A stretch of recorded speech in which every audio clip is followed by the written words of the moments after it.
Hello everyone. इस video में हम बात करेंगे class 10th Selina concise physics Selina chapter number 1 force की। फिजिक्स का पहला चैप्टर है।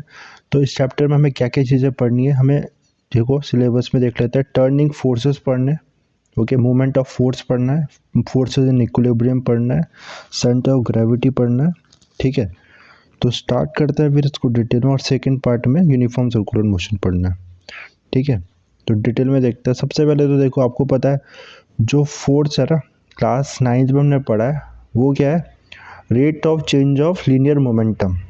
Okay, rate of change of linear force जो है, rate of change linear momentum है। सेकंड लॉ से हमें ये चीज़ पता है। ओके, और ऐसा यूनिट क्या है फोर्स की? न्यूटन है। ओके, और इसको क्या कर सकते हैं? KGF भी इसकी यूनिट है। ओके, अब मोशन इस चैप्टर में हमें देखो, सबसे पहले तो क्या मूवमेंट ऑफ फोर्स पढ़ना है। तो दो तरह के मोशन होते हैं, ट्रांसलेशनल मोशन और रोटेशनल मोशन। ट्रांसलेशनल मोशन में क्या होगा? बॉडी एक स्ट्रेट लाइन में ट्रेवल करेगी, लीनियर मोशन भी बोलते हैं ट्रांसलेशन मोशन को। और इसको ऐसा भी बोल सकते हैं कि हर एक पार्टिकल जो है ना, इस पार्ट बॉडी का, वो इक्वल डिस्टेंस ट्रेवल करेगा। That is translation motion, body linear motion करेगी। ठीक है, रोटेशनल मोशन में क्या होगा? रोटेशन मोशन में बॉडी टर्न करेगी, टर्निंग इफेक्ट है फोर्स का, रोटेशन करेगी बॉडी। इसमें एक पिवट पॉइंट होगा। ओके, और पिवट पॉइंट फिक्स पॉइंट होगा, और बॉडी इस फिक्स पॉइंट के अबाउट रोटेट करेगी। ठीक है, turning effect of force create होगा। तो turning effect of force create करने के लिए इंपॉर्टेंट है कि जो एक पिवट पॉइंट है, फिक्स पॉइंट हो, और तब हम फोर्स लगाएंगे बॉडी पे, तो क्या होगा? टर्निंग इफेक्ट क्रिएट होगा। ओके, तो डोर का हैंडल जब हम ओपन करते हैं तो टर्निंग इफेक्ट ऑफ फोर्स की वजह से ही होता है। तो मोमेंट ऑफ फोर्स है। ठीक है, तो पिवट पॉइंट होगा, और कैसे कैलकुलेट करते हैं टॉर्क को? टॉर्क बोलते हैं इसको, मोमेंट ऑफ फोर्स को, टर्निंग इफेक्ट ऑफ फोर्स को। इसके लिए पहले factor affecting turning effect of force देखते हैं। तो टर्निंग इफेक्ट ऑफ बॉडी को कौन से फैक्टर डिटरमाइन करते हैं? तो नंबर 1 फैक्टर है मैग्नीट्यूड ऑफ फोर्स। कितना है फोर्स का मैग्नीट्यूड? ज़्यादा फोर्स है, मैग्नीट्यूड ज़्यादा है, तो टॉर्क भी ज़्यादा होगा। ठीक है, कम है तो कम होगा, पैरा फैक्टर। दूसरा फैक्टर देखो इंपॉर्टेंट है, the distance of line of action of the force from the axis of rotation. ठीक है, देखो ये रहा लाइन ऑफ एक्शन, समझ में आपको? ये डायग्राम में दिख रहा है, ये फोर्स की लाइन में जो फोर्स को हमने आगे ड्रॉ किया P तक। ठीक है, this is a line of force. और पिवट पॉइंट से जो परपेंडिकुलर डिस्टेंस इस लाइन ऑफ एक्शन का। ठीक है, पिवट पॉइंट से देखो हमने क्या किया, हमने लाइन ड्रॉ करी, जहाँ परपेंडिकुलर लाइन ड्रॉ करी जिस लाइन ऑफ एक्शन में फोर्स एक्ट कर रहा है, जिस लाइन के अलॉन्ग फोर्स एक्ट कर रहा है, उससे यहाँ पिवट पॉइंट से हमने परपेंडिकुलर ड्रॉप किया। तो ये डिस्टेंस OP डिस्टेंस हो जाएगा, इस पे डिपेंड करेगा। ज़्यादा होगा तो क्या होगा, कम होगा तो क्या होगा, देखेंगे आगे। ठीक है, तो ये चीज़ है। ठीक है, तो ज़्यादा हो जाएगा ये, तो कम फोर्स में भी ज़्यादा टॉर्क प्रोड्यूस हो जाएगा। ठीक है, तो ये चीज़ हो जाएगी। तो यहाँ पर देखते हैं इसको। ओके, तो फॉर्मूला क्या बन जाएगा? तो turning effect of force about any axis due to moment of force बोलते हैं उसको। ओके, तो मेजरमेंट कैसे करते हैं? सिंपली इन दोनों को अप्लाई करते हैं, किसको? फोर्स के मैग्नीट्यूड को, ये डिस्टेंस OP डिस्टेंस से, मैंने बताया अभी OP डिस्टेंस क्या है, तो हमें मोमेंट ऑफ फोर्स ऑब्टेन हो जाएगा। ऐसा यूनिट क्या हो जाएगी? न्यूटन मीटर हो जाएगी मोमेंट ऑफ फोर्स की। सीजीएस यूनिट डाइन होती है, न्यूटन फोर्स की यूनिट सीजीएस में, और सेंटीमीटर, न्यूटन डाइन सेंटीमीटर। तो कितना होता है newton metre? 10⁷ dyne centimetre. KGF कितना होगा? 9.8 न्यूटन मीटर। ओके, अब क्लॉकवाइज और anti clockwise movement. Clockwise movement क्या होगा? जब बॉडी तो क्लॉकवाइज मूवमेंट को हम क्या कंसिडर करते हैं? नेगेटिव कंसिडर करते हैं, और एंटी क्लॉक मूवमेंट को पॉजिटिव कंसिडर करते हैं। ओके, इसके बाद बात करेंगे हम नेक्स्ट, वो है कि हम कैसे ठीक है, ये चीज़ आ जाएगी एंटी क्लॉकवाइज क्लॉकवाइज मूवमेंट को। ओके, नेक्स्ट बात करते हैं हम example of movement of force की। तो डोर का एग्जाम्पल दिया है सबसे पहले, कि डोर में हम क्या का फोर्स लगाते हैं। तो उसमें ना जो एक क्वेश्चन आता है, इंपॉर्टेंट क्वेश्चन है यहाँ से, जो हैंडल होता है ना मैक्सिमम डिस्टेंस पे दिया रहता है। ऐसा क्यों होता है? मैक्सिमम डिस्टेंस पे क्यों दिया है हैंडल, बता सकते हो? सोच के बताओ, वीडियो को पॉज करो, सोच के बताओ। ऐसा इसलिए है क्योंकि देखो ना, अभी हमने टॉर्क का फॉर्मूला क्या देखा, force into perpendicular distance between the line of action of force and this pivot point. तो जितना ज़्यादा ये डिस्टेंस ज़्यादा होगा उतना ज़्यादा क्या होगा, टॉर्क लगेगा। ठीक है, देखो, और डोर को रोटेट ओपन होने के लिए ना एक मिनिमम टॉर्क चाहिए। सपोज कि इसको करके दिखाता हूँ मैं। ओके, सपोज डोर को ओपन करने के लिए 20 टॉर्क चाहिए और मेरा डिस्टेंस कितना, परमानेंट डिस्टेंस वो है 5 है। तो कितना फोर्स लगाना पड़ेगा, और फिर से बताए 4 फोर्स लगाना पड़ेगा। अब फिर से 20 से ही डोर ओपन होगा टॉर्क से, तो अब मेरा डिस्टेंस बढ़ा दिया, 5 से मैंने कर दिया 10 कर दिया, तो कितना फोर्स लगाना पड़ेगा, सिर्फ 2 फोर्स लगाना पड़ेगा। देख रहे हो आप, मैंने डिस्टेंस बढ़ा दिया ना, परपेंडिकुलर डिस्टेंस, तो फोर्स कम लगाना पड़ा। तो यही रीज़न है कि डोर का हैंडल मैक्सिमम डिस्टेंस पे होता है ताकि फोर्स कम लगाना पड़े।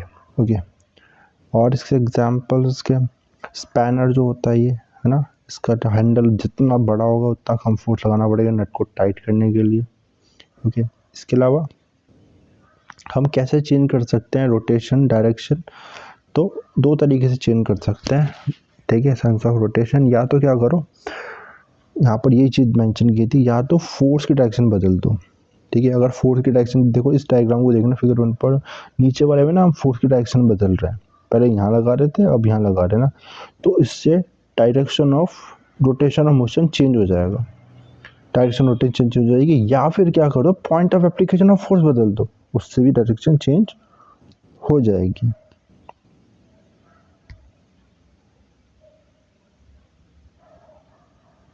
ओके, इसके बाद बात करते हैं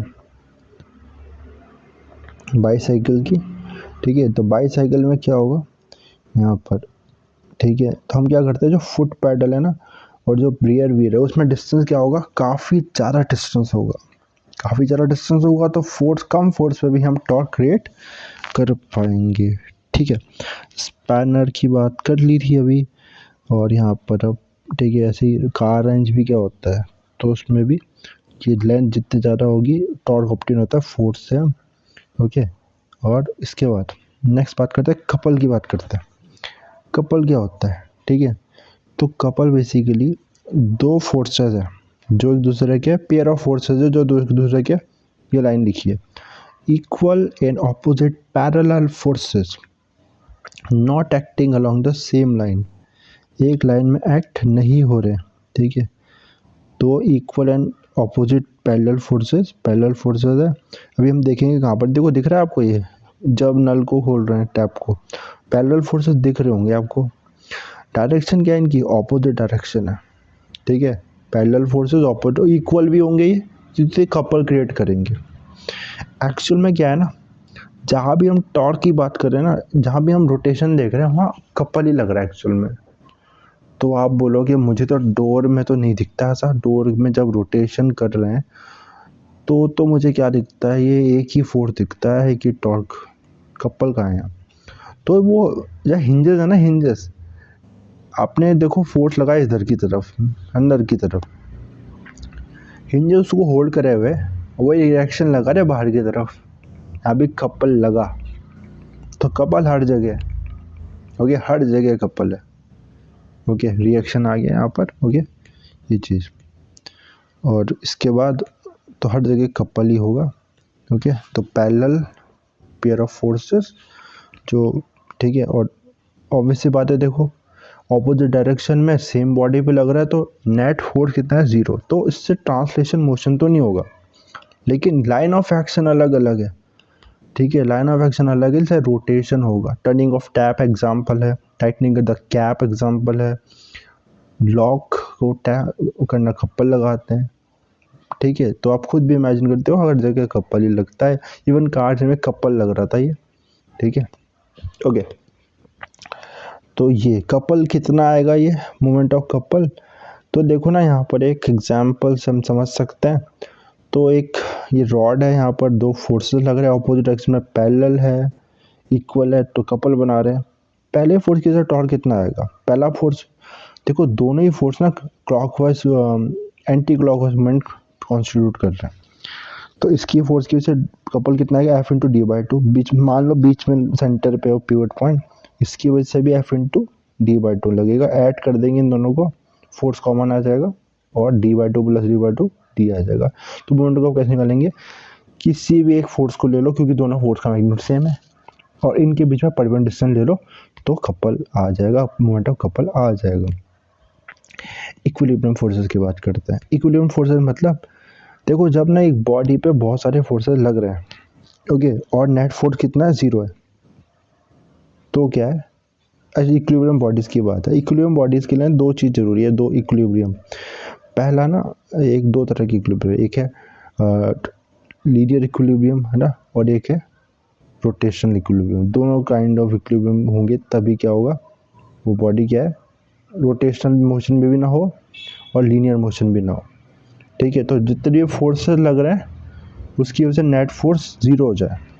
एग्जाम्पल से समझो ना बात को, जैसे बॉक्स रखा है, इस बॉक्स पे आपका फ्रेंड आगे से धक्का मारा, वो आप पीछे से बराबर फोर्स लगा रहे, मूव करेगा नहीं करेगा, तो इक्विलिब्रियम में हम बोलेंगे है ना, ट्रांसलेशन मोशन नहीं हो रहा, रोटेशन भी नहीं हो रहा। डिटेल में समझते हैं इस चीज़ को है ना, तो ये चीज़ हो जाए इक्विलिब्रियम बॉडी जब एक पे बहुत सारे, हाँ ओके, एक बार रीड कर लेते हैं इस लाइन को, आई थिंक ज़्यादा बेटर रहेगा। We have read that when a force acts on a body, it can produce translation motion if the body is free to move, or can produce rotation motion. Okay, if the body is, but it is possible to apply a number of forces. The resultant of force is 0. बहुत सारे force लगा, resultant forces 0 आ जाएगा। Body rest में है या फिर uniform motion में, uniform speed में, ओके, या फिर क्या करे, जो मूवमेंट कपल लग रहा है फोर्सेस का, जो मूवमेंट प्रोड्यूस हो रहा है सारे वो 0, वो भी 0 आ जाए, तब बोलेंगे इक्विलिब्रियम में, ठीक है। रोटेशन और लीनियर दोनों मोशन 0 है, ठीक है, ओके। इसके बाद इक्विलिब्रियम के काइंड देखते हैं, स्टैटिक इक्विलिब्रियम। तो जब बॉडी में बहुत सारे फोर्सेस लग रहे हैं लेकिन बॉडी रेस्ट पे, तो इक्विलिब्रियम मोशन है। जैसे बुक लाई कर रही है, बॉक्स लाई कर रहा है टेबल पे, तो ये रेस्ट में, इसलिए इक्विलिब्रियम है, ओके। तो एक बुक लाई कर रही है तो उसमें स्टैटिक इक्विलिब्रियम, क्योंकि वेट को नॉर्मल डायरेक्शन बैलेंस कर रहा है, ओके। बीम बैलेंस भी स्टैटिक इक्विलिब्रियम में, जितना उस पर इस तरफ की तरफ, देखो यहाँ पर बीम बैलेंस, जैसे अब बीम बैलेंस तो नहीं, कुछ सिमिलर है यहाँ, ठीक है। तो ये जितना क्लॉकवाइज मूवमेंट उनका एंटी क्लॉकवाइज मूवमेंट है, तब ये क्या हो जाएगा, स्टैटिक इक्विलिब्रियम। डायनामिक इक्विलिब्रियम क्या होगा, जब बॉडी में बहुत सारे फोर्सेस लग रहे हैं और बॉडी क्या कर रही है, ठीक है, नेट फोर्स 0 लेकिन मोशन में है बॉडी, लेकिन यूनिफॉर्म मोशन में, वो कांस्टेंट वेलोसिटी होगी। एयर रेन ड्रॉप फॉल होते हैं ना, स्टार्टिंग में तो हो सकता है उसकी वेलोसिटी इंक्रीज हो, बट एक टाइम के बाद टर्मिनल वेलोसिटी अचीव कर लीजिए, मतलब कांस्टेंट वेलोसिटी से मूव करते हैं, डायनामिक इक्विलिब्रियम में। एरोप्लेन फ्लाई कर रहा है, ठीक है, तो उसका जो अपर लिफ्ट है उसकी वेट को बैलेंस कर रहा है, तो डायनामिक इक्विलिब्रियम में। स्टोन को टाई कर रहे हैं, सर्कुलर मोशन कर रहा है, तब भी डायनामिक इक्विलिब्रियम में। इक्विलिब्रियम की कंडीशन क्या है, दो कंडीशन है, याद रखना इंपॉर्टेंट है।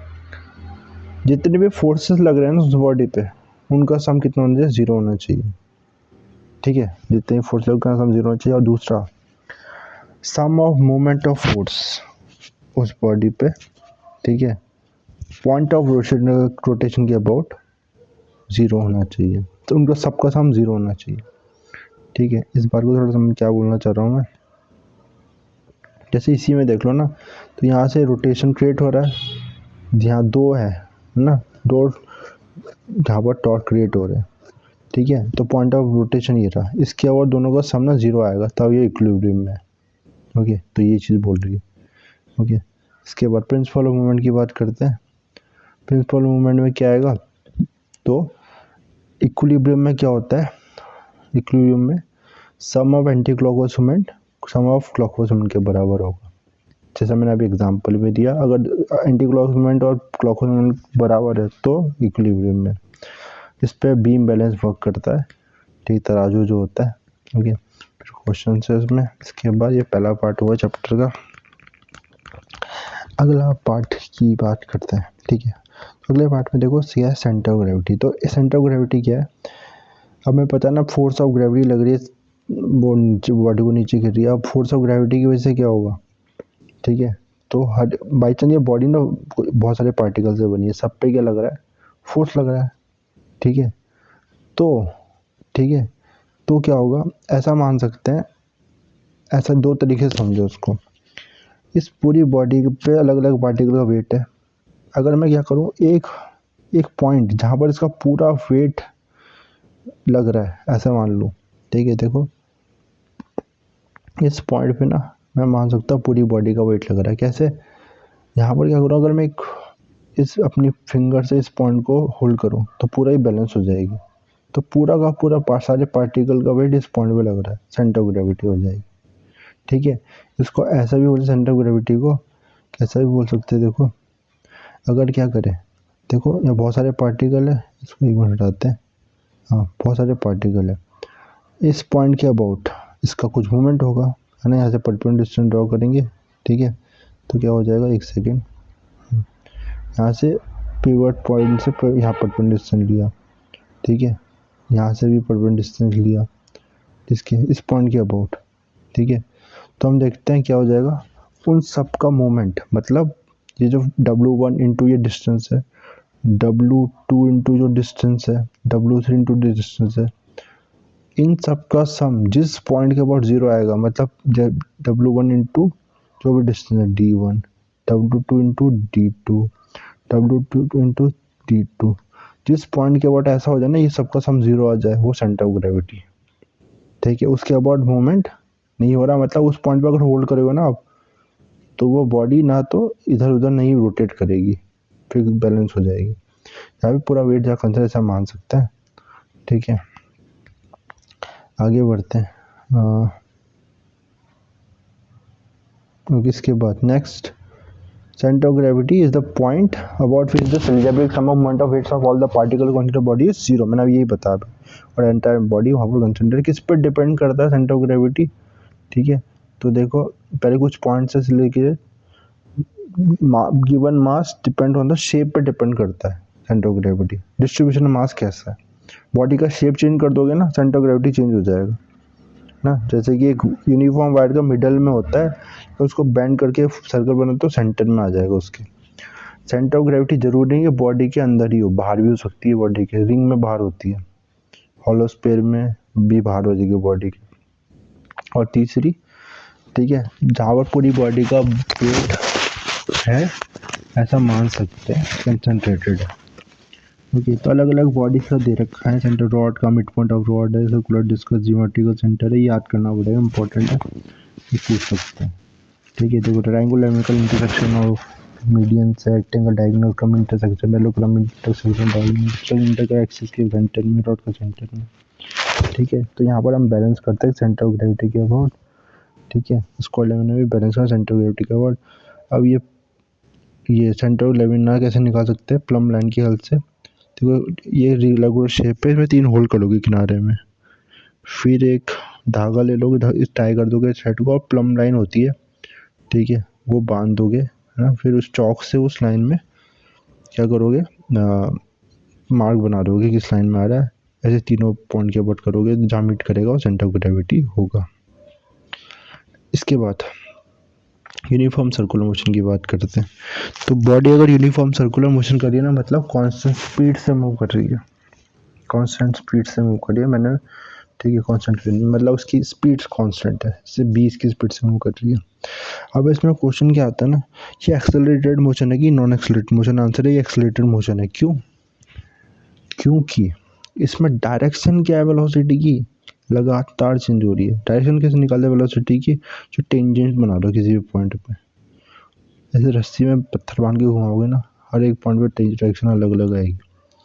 तो डायरेक्शन चेंज हो रही है तो वेलोसिटी भी चेंज हो रही है, और वेलोसिटी का चेंज एक्सेलरेशन है, इसलिए एक्सेलरेटेड मोशन है। ठीक है, भले ही स्पीड सेम है लेकिन एक्सेलरेटेड मोशन है, क्योंकि डायरेक्शन मैंने बताया। ओके, ये सारी चीज़ें मैंने बता दी, इंपॉर्टेंट ये था एक्सेलरेटेड मोशन है।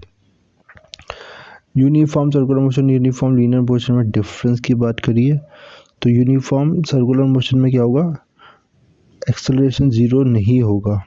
ठीक है, ऑल्दो स्पीड सेम है। तो पहला वाला एक एक्सेलरेटेड है या अनएक्सेलरेटेड, मैंने बताया कौन सा।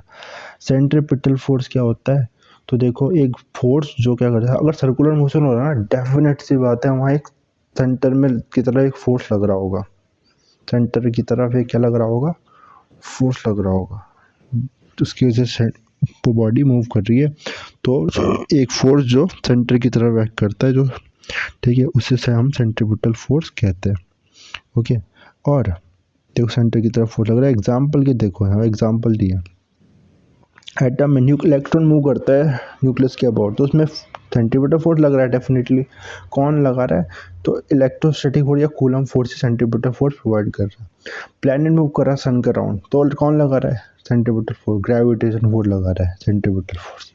मून मूव कर रहा है, फिर से सेंट्रीपिटल फोर्स ग्राउंड। और देखो, और स्टोन मूव कर रहा है, स्टोन को टाई कर दिया यहाँ पत्थर से और ये सर्कुलर मोशन कर रहा है, तो कौन लगा रहा है? सेंट्रीपिटल फोर्स, टेंशन फोर्स लगा रहा है। ठीक है, इसके बाद सेंट्रीफ्यूगल फोर्स क्या है? तो ये एक सूडो फोर्स है। ठीक है, अब देखो ना, ये बॉडी है यहाँ, जैसे कि ये रहा, ये बॉडी ये सर्कुलर मोशन कर रही है, हर एक पॉइंट पे इसकी डायरेक्शन ये रही। ठीक है, तो इसकी ना जो इनर्शिया की वजह से ये चाहेगी कि बॉडी यहाँ कंटिन्यू करे डायरेक्शन में, लेकिन बीच में एक फोर्स लग रहा है सेंट्रीपिटल फोर्स, जो उसको पार्ट का डायरेक्शन चेंज कर रहा है। ठीक है, अब जो इस बॉडी, इस ऑब्जेक्ट में बैठा है पर्सन, उसको ऐसा फील होगा कि बाहर की तरफ एक फोर्स लग रहा है। एक्चुअल में कोई फोर्स है नहीं बाहर की तरफ, लेकिन उसे क्यों लग रहा है? इनर्शिया की वजह से, क्योंकि मैंने बताया ना बॉडी बाहर बाहर यहाँ जाना चाह रही, तो उसको ऐसा लगेगा कि मुझे बाहर की तरफ कोई फोर्स लग रहा है। जो frame of reference of the body executing circular motion, उसमें एक्सपीरियंस करेगा वो पर्सन, तो वो सेंट्रीफ्यूगल फोर्स है। तो वो स्यूडो फोर्स है, मतलब नहीं है वो फोर्स, ऐसा कोई रियल फोर्स नहीं है, लेकिन लगेगा उसको, जो भी पर्सन उस बॉडी में बैठा है उसको ऐसा फील होगा उसके फ्रेम ऑफ रेफरेंस में, जो बॉडी सर्कुलर मोशन कर रही है। और ये डायरेक्शन इसकी आउटवर्ड है। ओके, और ये कितना होगा? जितना सेंट्रीपिटल फोर्स होगा उतना मैग्नीट्यूड होगा इसका। ठीक है, इसके बाद बात करते हैं, तो ये जिनमें डिफरेंस आना चाहिए, रियल फोर्स है वो। ठीक है, और ये एक्शन रिएक्शन नहीं है फिर से, क्योंकि देखो ना, एक्शन रिएक्शन तो क्या हुआ, रियल फोर्स ही नहीं है पहली बात तो। ओके, और ये चीज़ आ जाएगी इसके बाद। तो कुछ एग्जाम्पल मैरी गो राउंड में दे रखा ना, मैरी गो राउंड में तो जो पर्सन बाहर है, ठीक है, उसको तो क्या दिख रहा है? ये एक देखो पी पॉइंट है, पी पॉइंट में एक पर्सन है सपोज, घूम रहा है, तो यहाँ दिख रहा है। हो गया, लेकिन जो हाँ पर्सन होगा, ठीक है, उसको देखो, जो पर्सन यहाँ बैठा है पी पॉइंट पे, उसको क्या दिख रहा है? उसको ऐसे एक्सप्लेन किया उसको ना, इसको यहाँ दिख रहा है, सेंटर पॉइंट यहाँ दिख रहा है। ओके, और इसके बाद यहाँ गया, इसको अभी भी यहाँ दिख रहा है सेंटर पॉइंट, इसके बाद यहाँ दिख रहा है। ठीक है, ये तो इसको एक बार देख लेते हैं इसका एक्सप्रेशन कैसा है। ठीक है, हम क्या बताना चाह रहा है इसमें। ओके, तो ठीक है, इसको पूरा डिटेल में देखना पड़ेगा। और इसमें अगर देखें ना यहाँ पर दूसरे केस में, तो अगर क्या कर दें, ग्लीज कर देंगे इसको, तो ऐसे जाते हुए दिखाई देगा। ओके, तो फ्रेम ऑफ रेफरेंस इसमें इसको चीज़ में डिटेल में बता रखा है इस चीज़ को।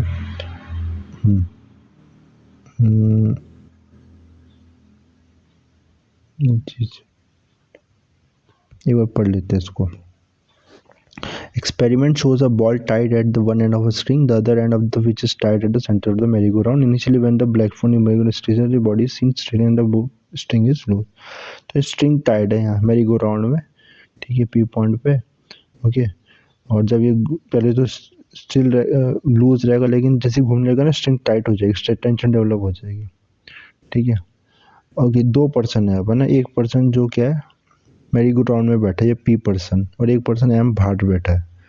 ठीक है, ए पर्सन यहाँ बैठा है, अच्छा ए पर्सन ए पे यहाँ बैठा है, ए पर्सन, वो एक एम देख बाहर बैठा है, ए पर्सन दिखा, वो पर्सन ए यहाँ पर है। अब और देखो जो एम पर्सन है उसको क्या दिखा जाएगा, सर्कुलर पाथ में मूव कर रही है बॉल, बहुत सिंपल से बाहर बैठा है वो। लेकिन ए पर्सन को क्या दिखा देगा, पी पॉइंट हमेशा उसके सामने, पी पॉइंट उसको क्या दिखा देगा, हमेशा सामने। ठीक है, for the person at am the ball moves in a circular path because the tension in the provided centimetre. तो उसको तो क्या दिख रहा है, सेंटीमीटर फोर्स की वजह से ये बीच में आए, तो उसको घूमते हुए दिखाई देगी बॉल, ठीक है। ओके, तो ये जो उसको टेंशन टी है और सेंट्रीफ्यूगल फोर्स, ओके। अब यहाँ पर इसका, हाँ ओके, द पर्सन एट ए का देखते हैं, उसको हमेशा बॉल स्टेशनरी दिखाई देगी, ठीक है। तो उसको दो फोर्स लगते हुए दिखा देंगे। एक तो उसको लगेगा ये टेंशन फोर्स ना बॉल को सेंटर की तरफ खींच रहा है, ठीक है। और उसको दूसरा फोर्स भी लगे फील होगा, the centrifugal force away from the, इसको क्या कर रहा है, एक फोर्स लग रहा है बाहर की, जो इनर्शिया एक्चुअली फोर्स नहीं है, उसको बाहर की तरफ दिखाई देगा, इसलिए उसको क्या लग रहा है, ये बॉल के स्टेशनरी है। ये बाहर की चीज़ों को ना देखे, बस बॉल को देखे चले गया, अरे बॉल तो सीधी है सामने है मेरे, ठीक है, घूम थोड़ी रही है, उसको नहीं दिखाई देगा, क्योंकि उस पर क्या लग रहा है, सेंट्रीफ्यूगल फोर्स लगता हुआ उसको लगेगा। फिर मैंने बोला इनर्शिया होता है, वो इनर्शिया की वजह से वो रियल फोर्स, ठीक है। तो ये एक्सप्रेशन दिया है, ऐसा इसको भी यहाँ पर भी ना, बाहर वाले को अगर छोड़ देंगे इसको, तो बाहर को तो साफ दिखाई देगा, या ऐसे कैसे दिखाई देगा, ये बाहर जाते हुए दिखाई देगा, ठीक है। लेकिन इस पर्सन को कैसे दिखाई देगा, ए पर्सन का फिर से देखते हैं ना। तो ये पर्सन को देखो, he will observe the in front of, तो रेडियली मूव करते हुए दिखाई देगा ना इसको, इस पर्सन को चलेगा कि रेडियली ऐसे बाहर जा रही है, ठीक है। तो ये रेडियली जा रही है, तो सेंट्रीफ्यूगल फोर्स का इसमें एक्सप्लेनेशन है, ओके। तो यहाँ पर एक्सप्रेशन दे रखा, हाँ ओके, इसको पढ़ लेते हैं। It breaks when the ball is in the position P as shown in figure, the force of tension in the swing ceases to act, ठीक है। तो टेंशन फोर्स लगना बंद हो जाएगा जैसे ये टूटेगा, और ये बाहर की तरफ जाने लगेगी, okay. Now the person at time will observe that the ball is moving in straight line, तो इस बाहर वाले को तो दिखा स्ट्रेट लाइन में सीधे जाती हुई, देख लाइन में जाती हुई दिखाई देगी। लेकिन क्योंकि वो जो पर्सन ए है, इसको क्या लगेगा, देखो पर्सन ए को, okay, while all the, okay, now the person at time, ये तो हमने पढ़ लिया। while the person standing on the merry-go-round will observe the ball at position p dash, p dash में दिखाई देगा यहाँ, फिर p डबल डैश में इस तरह से, ठीक है। he will observe the ball always remain in the front, उसको हमेशा बॉल सीधी सीधी अपने सामने दिखाई देगी, दूर जा लेकिन सीधी सीधी दिखाई देगी, रेडियली अवे। तो ये सेंट्रीफ्यूगल फोर्स की वजह से उसको ऐसा लगेगा, जो कि इनर्शिया है फिर से, ठीक है। तो ये रियल फोर्स नहीं है, फिक्सियस फोर्स है, ठीक है। तो frame of reference of the rotational body की में ही हम इसको देख सकते हैं। आई होप कि ये चैप्टर आपको क्लियर हुआ होगा, ठीक है। मैंने शॉर्ट में समझाने की कोशिश की, मेन कॉन्सेप्ट, क्वेश्चन प्रैक्टिस को करनी पड़ेगी। आपको वीडियो पसंद आया तो वीडियो को लाइक करना, शेयर करना अपने फ्रेंड के साथ, फीडबैक अपना दे सकते हो, नेक्स्ट वीडियो के लिए बताने को आप बोल सकते हो उसमें, ठीक है। Thanks for watching.